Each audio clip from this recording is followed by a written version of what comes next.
Hello, and welcome to the How We Do Digital Ministry podcast, sponsored by Faith Growth. I'm your host, Charlotte Elia, and on this podcast, we talk to leaders who are out in the world engaging folks through digital ministry.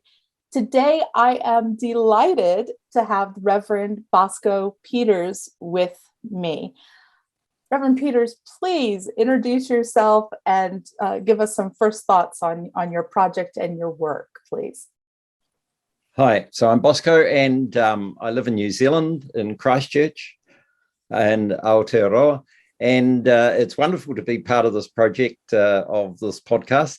And so I've had various ministries, both in parish and in chaplaincy, rural and city parishes, but most of my ordained ministry, I've been a priest for over 30 years.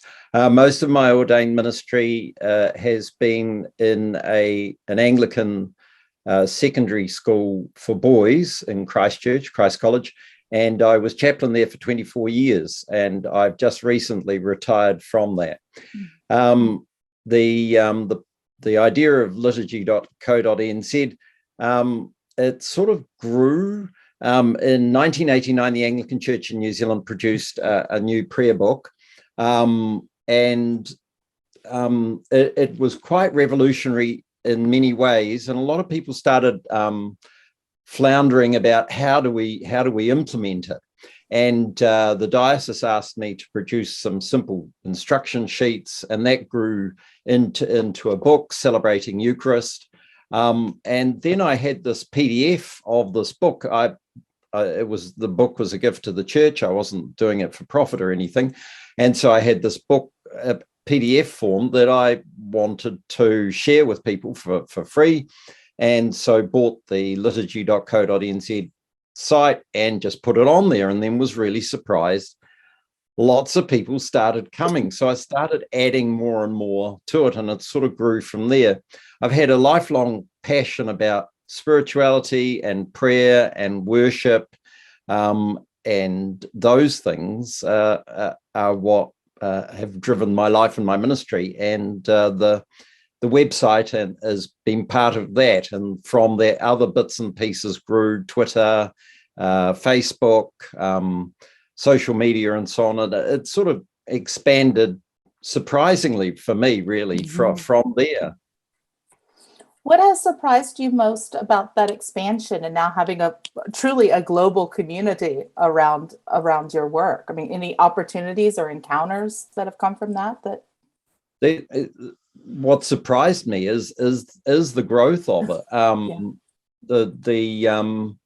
The interest in it, the fascination for it, and so things like, so a lot of it is a blog. I think blogs are not as big as they used to be, just as I think Twitter is not as big as it used to be. Things are moving, but the blog ranks in the number of visitors in blogs based in New Zealand are somewhere around second to fourth all the time. Wow. That's not Christian blogs, that's right. Blogs. Wow. And so there's this fascination out there and this yearning and searching and so on that, well, my site is one place that people end up on. Yeah. So that really surprises me. Some of the things that surprise me is if you followed my stuff, I have a dry sense of humor. Sometimes the humor is what people get, more people view than, you spend ages and ages getting some technical post up, and then a few people visit that, but most people like the joke. That's wonderful. You do have a fantastic sense of humor. It's really fun with and I think it makes that material that so much more compelling in some ways. I mean, you're an academic and a scholar, and that makes it more accessible to a broader audience, for sure. That your personality there. How do you even structure your time online, that you don't manage to let this project consume you, because it certainly seems like it could? No, that's quite an interesting question. So, being recently retired from this ministry at Christ College as chaplain, it's hard to know how this will evolve. Okay, so I'm open to seeing how my time's less structured now. It was very structured. Now you're doing chapel, now you're doing teaching, now you're at this meeting, and so on and so on. So one of the things I did was I only did everything from my laptop. So I didn't do things during the day from my phone. And that sort of surprised some people, is that I wasn't doing things from my phone, but that was part of my personal discipline. Now that I'm saying might change, but sure. It meant so. I think the internet can become very addictive, and I'm aware of that, especially with young people, and my ministry to young people, right. And so living in a way that it doesn't become all-consuming, so that there is some real life complemented by some online stuff. So I would just get up in the morning and work at it and put up a post. And generally I did 4 posts a week. Tuesday, resources for the next Sunday. My thought was most clergy have Mondays off. So Tuesdays, they really begin to work more intensely towards the coming Sunday. So if I put something up first thing Tuesday morning, as I have this morning, then there's resources there for the coming Sunday, and then Wednesday, Thursday, Friday, and then in the weekend, not really. So there was sort of 4 days of putting material online and 3 days of not putting significant material online. There might be a tweet or a Facebook picture or something, but so I think that's quite important, that not to let it, as you say, become all consuming, but rather to be an important part of one's life, but not the whole of one's life. Yeah, no, I think thank you for sharing that strategy. That's something in tune with almost sort of work computer, home computer, to keep the devices separate as an actual physical boundary there, right? I think that's going to be really useful for folks to hear about. Do you, as you've had this life transition into retirement, do you have anything on your mind of maybe other directions, other work you want to do with liturgy or with the website project, or? I'm not sure. There are some shifts, as I said. I think blogs are not as significant as they were. There's a lot more movement towards mobile phones. So I would say well over 50% of people who visit anything that I'm doing are doing so from a phone. So you have to make material and present it in such a way that it'll be usable on a mobile phone. There's been a big shift towards social media. I don't know, there's whole new areas that are opening up. TikTok, I'm not on TikTok. Okay, so there are different shifts that I think are worth exploring into the future. Maybe video, people, think that video is becoming more and more important, but I'm not so sure whether, when I see young people and their concentration spans, whether video will really, longer videos, will they really hold people's attention, or is there other ways forward? So, I don't know what the future is heading towards, but it's exciting and fascinating. The fact that we can have this podcast now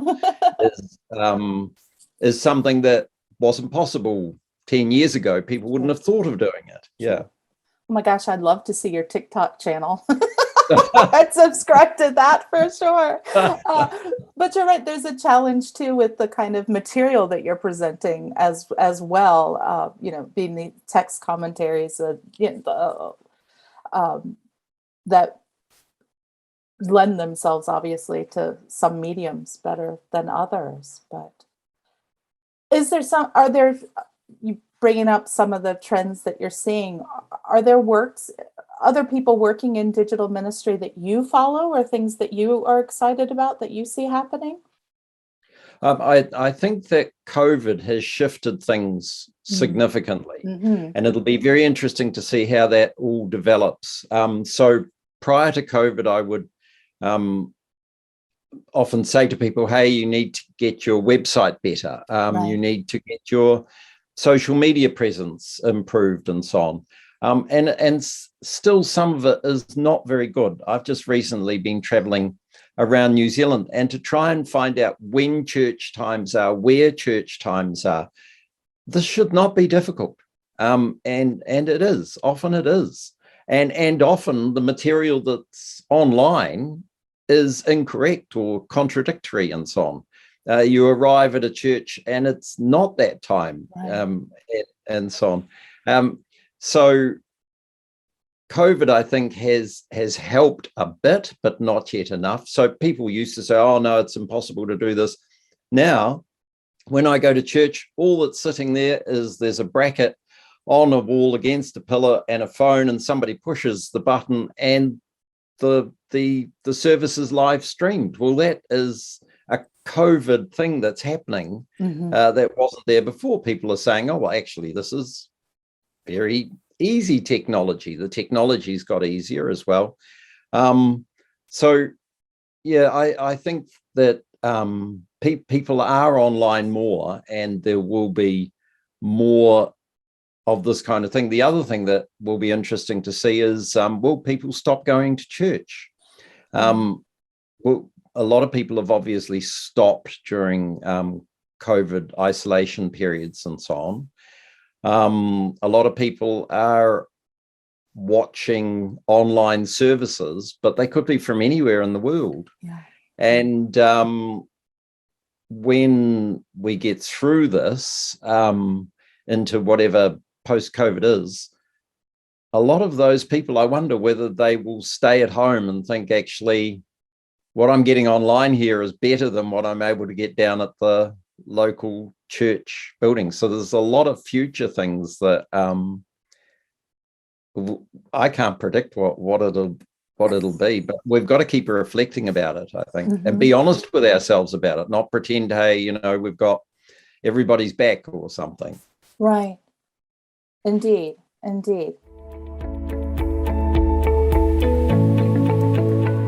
Did you know your church website can be so much more than a static billboard? With the right changes, you can use your website to connect with people in your community and beyond. Most churches have a complicated and difficult to use website that they avoid. They're missing connections online. Fortunately, we're offering our process in an exclusive guide to help you toward a website that reaches people and gets results. And it's available for free on our website at faithgrowth.com/guide. We've seen our process work in dozens of churches to increase site traffic, spread content farther, and see their community discover them for the first time. Stop tinkering with your website and hoping people will use it. How about you take 5 minutes to look over this process and learn what it takes to make your website actually connect with people? It's all inside our free guide found at faithgrowth.com/guide.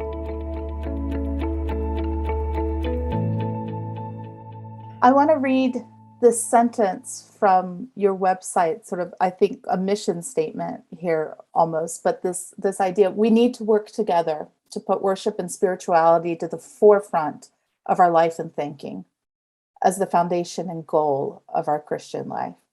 I wonder how often you come back to that in your work with online in particular. Yeah, I think that's so important. One of the things about Christian spirituality is that people don't know about it. Christians don't know about it. Yes.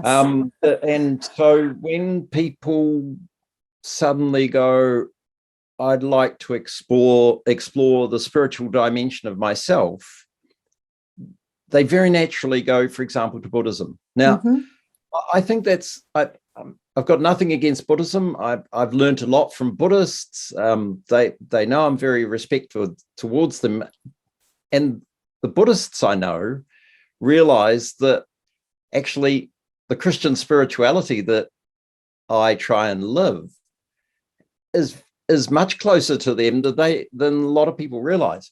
But my point is that people don't naturally go, oh, I'd like to grow spiritually. I'll go to church.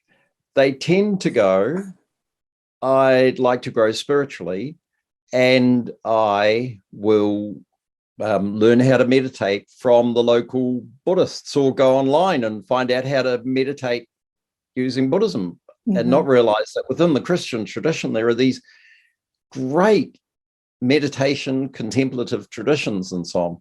Yeah, so I think that we have somehow not presented ourselves as Christians and as church as being about spirituality, to our loss. I think at the moment we're missing out on the whole wellness movement. Wellness is huge, certainly in Aotearoa, New Zealand, and I think it is internationally, but I think there are key bits missing in the wellness movements, which again very quickly look to Buddhism, where Christianity, about fullness of life and so on, I think is grappling with how can we live a full life and also acknowledge that suffering is real and we need to work for justice. The problems aren't necessarily that I'm feeling terrible and I can deal with it with meditation. The problems are sometimes that they're objective problems and I have every right to feel terrible. Right. So yeah, the importance of spirituality to Christianity, I think, constantly needs to be revisited. As I go around to churches too and experience their services, which are sometimes quite dry, and I wonder, would I come back? And also, why are these people here? Yes. And if we can reinvigorate a sense of spirituality that makes that service have real vibrancy and growth opportunities and so on. I want to keep exploring this on my website a bit. I'm thinking a lot around at the moment, when you see why people became a priest, why they became ordained, or why they joined a religious order, a convent or a monastery. I think we can take those reasons and use them within the Christian community. So someone will say, oh, look, I became a religious monk in order to grow in prayer and in service. That seems to me to be exactly what we should be doing as a Christian community. We as a Christian community are there so that people can grow in prayer and in service, something like that. Yeah. Yeah. Wow. Okay. So also delivering theology and faith through these, sharing our stories as well as some impetus there. I wonder if you are aware, or if you even want to be aware of the immensity of the gift that you've offered the church. Like I was saying earlier, I don't have someone in my circle who doesn't know of your website, who doesn't, well, many of us consult it weekly to kind of get a charge on what, as you say, that Sunday just keeps coming, doesn't it? But and how it's even for me become part of sort of a moment of weekly meditation, because I've stopped and I'm reading through those prayers and I'm thinking about, I'm speaking specifically about the commentaries on the collects, but looking from the historical sacramentaries to Cranmer's work to other Book of Common Prayer iterations, ISIL, and looking so close with you on how those texts change and how they change my understanding. So a resource that's not just preparing for liturgy, but I think grounding other clergy people. And what's my question? I guess it's, what does that feel like? Or, I mean, do you not want to think about it? Or, is it joyful for you, the work? Oh, it's sort of fun, and a bit weird, you understand. Yeah. And it was interesting for me too that the students, when I was the chaplain, this was significant to them. So it's bizarre things. They would look at Twitter and so on, whatever, and they would find out that Obama follows me, or Ellen follows me, and it's not stuff that I went and tried to research. They would say, "Oh, do you know that Obama follows me?" And so on. And yeah, that is sort of strange, and it comes back to that sort of early experience of putting something online and then suddenly finding this desire for it, and here's like hundreds of people, so easily today looking at the collect commentary will be 1,500 people, and it's like it feels odd. And the other thing about it is I don't think I'm particularly special. I think that I've just done it, and I think other people could have and should have been doing things like this. It's just that I did, and there is this yearning out there for spirituality, for prayer, for well-being, for worship, for disciplines, as it were, for spiritual disciplines. We don't often talk about spiritual disciplines, and in a positive way. I think I'm not into hellfire damnation kind of that approach of Christianity. There is a bigger tradition of Christianity, which is about positive approaches to God and images of God and of Jesus and so on, and with a sense of humor. I think Jesus had an incredible sense of humor, and we often turn him into this dour looking person and miss out on these hilarious jokes he was telling, which were thereby memorable and had a point, like a political cartoon. So that's so wonderful. You say other people could do it, and there's a fairness to that, but your personality just really comes across.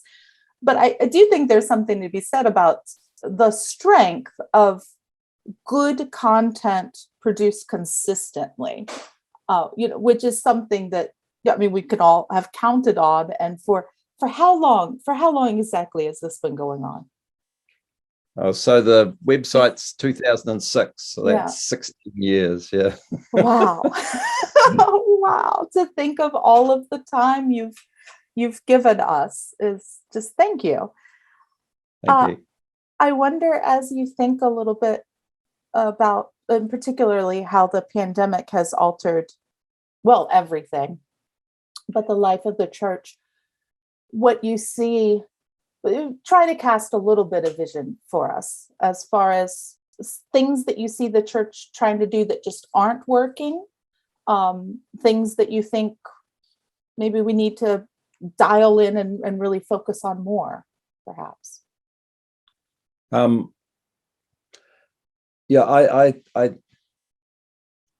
difficult questions. I have a science background as well, and I'm very conscious that we need to be addressing the science around climate change. We need to be engaging with science as it develops and changes. There are ethical issues that our science may be getting ahead of. We seem to, certainly in the Anglican Church in New Zealand, not be connecting with young people. And since my primary ministry was always with young people, again, I think that is easier than people think. Just be interested in them, be there for them. And I think people make it really complicated with programs and all that kind of thing. You've just got to be where the young people are and be with them and listen to them and their concerns. And they're certainly interested. So some of those things I think are big challenges for the church as we head forward, is engaging with young people, engaging with science, having real spirituality, as we've been talking about, not just going through the motions of saying the words and whatever, because it happens to be on page 415 or whatever it is. I think those are some of the things we need to get a handle on. There are so many other things that are happening in the world, isn't there? There's cost of living increases, inflation getting out of hand. There's the war in Ukraine. But I think that the big things that are going to mark our generation are things like climate change and COVID. We will get through. We will get through this, but climate change, we may not survive, literally. That is a real clock, isn't it? So the opportunities for ministry abound. But how about the positive spin? I'll try. Sure, absolutely. Thank you so much for spending some time chatting with me today. I've really enjoyed getting to talk to you and ask questions and getting to thank you. Thank you for your work. It really is so appreciated. So thank you. Thank you. It's been a delightful experience doing this, Charlotte. Thank you. And thank you to everybody listening. We want to invite everyone listening to join us in our private Facebook group, How We Do Digital Ministry. That link will be in the show notes, as well as the places where you can find Bosco online. Facebook group is a great place to join with colleagues to discuss all things digital ministry. I can't talk. I'm flustered. I'm fangirling out, you guys. It'll be a great place to join with colleagues to discuss all things digital ministry on the other 6 days of the week when you aren't listening to this podcast. But until then, peace and blessings to you all.